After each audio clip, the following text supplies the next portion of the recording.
राजनगर जिलापाल मिलित जनशुणाणी 210 अभियोगकारी।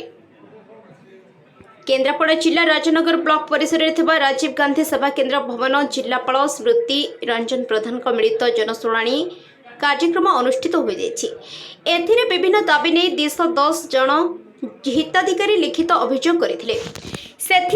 अधिकांश आवास योजना पर आवेदन करथिबा बेले अन्य केतेक रेशन कार्ड और भत्ता तथा अन्य आवेदन करिसेंती। केतेक हिताधिकारी पूर्व जिलापाल 3टी जनशुणाणी दरखास्त करी आज पर्यंत फलशून्य होइथिबा बेले आज नुआ जिलापाल श्रीजुक्त प्रधान जनशुणाणी मिसाई 4 थर अभियोग करथिबा हिताधिकारी कहिसेंती। तथापि नूतन जिलापाल विश्वास और भरोसा रखी आज अभियोग पत्र देथिबा पूर्व जनशुणाणी रे हारास होइथिबा लोक माने गणमाध्यम को कहिसेंती।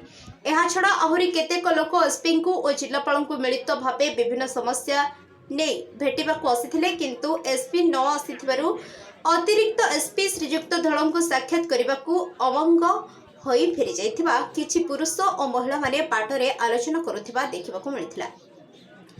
आज नूतन जिलापाल जनशुणाणी केते जन हिताधिकारी अभियोग कार्यकारी होउछि ताहा देखिबाकू समय कहिबो।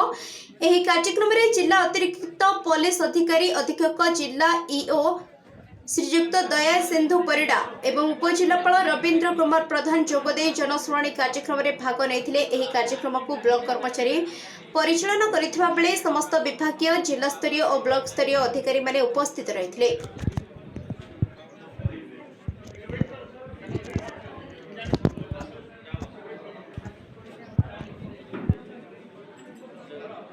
राजनगर विनोद साहू रिपोर्ट।